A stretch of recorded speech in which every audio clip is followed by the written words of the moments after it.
As much of the country focuses attention on Nigeria's education sector, the administration of President Bola Tinubu chose to start by commencing the implementation of a roadmap for the sector, a pragmatic blueprint to tackle long-standing issues as a way of revitalizing education in the country.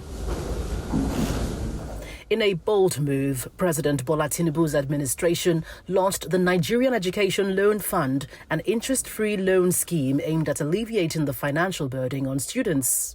By the 23rd of December 2024, 23 billion naira had been disbursed to 94,000 students, with a target to support 1.2 million students by 2025. We're trying to give as many people loans as possible. And I can tell you every single one of those who've registered, from the data we have on them, and the 110,000 who've applied are people who really need these loans. Among the headline initiatives was the controversial policy imposing an 18-year age limit for admission into tertiary institutions, introduced by the then Education Minister, Professor Tahir Mamman. The policy faced intense backlash before being scrapped by his successor, Dr. Tunji Alausa, who was reassigned by the President to the education sector in October. We will not be going forward with the 18 years. We will go back to what we had before, 16 years. Certificate racketeering was another highlight of the year, compelling a probe by the National Assembly by some government officials in the ministries, departments and agencies. We were concerned as a university community because this revelation has the potential to impinge on our hard-earned reputational capital. But we're happy to inform the country that under the same period, Nigeria was able to launch its transnational education guidelines, and under these guidelines, foreign investors can come, using 6 competitive models to set up branch campuses, join degrees, to bridge the gap between demand and supply. Labour agitation was another defining feature of 2024, with threats of strike actions by tertiary institution unions, including ASU and NASU. SANU, ASU, NASU, NSC, please, let's give this a chance. And I promise you, we're negotiating. The staggering statistics of out-of-school children in Nigeria is another protracted challenge the sector continues to grapple with. According to UNICEF, 25.6% of Nigerian children remain out of school, with girls constituting the majority.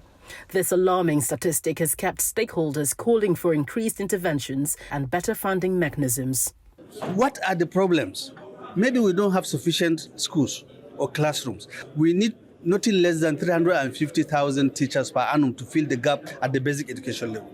So we have to support the colleges that are producing basic education teachers so that they can produce more and effective teachers to cover the problem of out-of-school children in the country. This year marked the 10th anniversary of the Safe Schools Initiative, a program aimed at protecting students and teachers from abductions and violence. According to the National Safe School Response Coordination Center, 10,000 schools have now been registered under the initiative. As incidents of school abductions decline, notable cases such as the kidnapping and eventual release of students from Confluence University in Kogi State underscore the ongoing threat.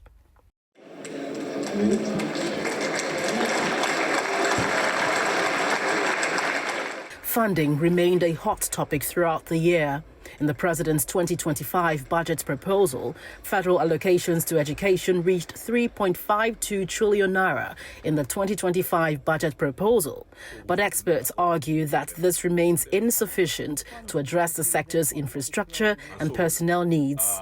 Rather than looking at just the quantum of money alone, let us also look at the systems in terms of the model of education that we are implementing, and in terms of the efficient use of resources, because there is a problem of efficiency in terms of the way we allocate resources, the way we expend resources, and then, of course, the redundancies that exist in the system, and have the courage to deal with certain nagging problems within the system. Additionally, state governments continued to default on matching Universal Basic Education Commission grants. leaving over 135 billion naira unutilized since 2020 and limiting access to critical funding for basic education.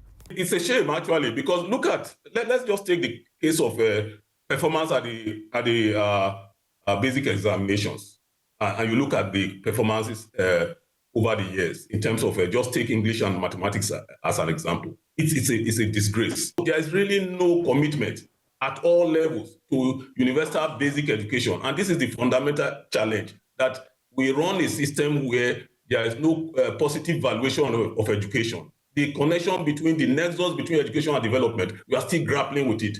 As the education sector reflects on 2024, the federal government's 6-point agenda offers a roadmap for improvement.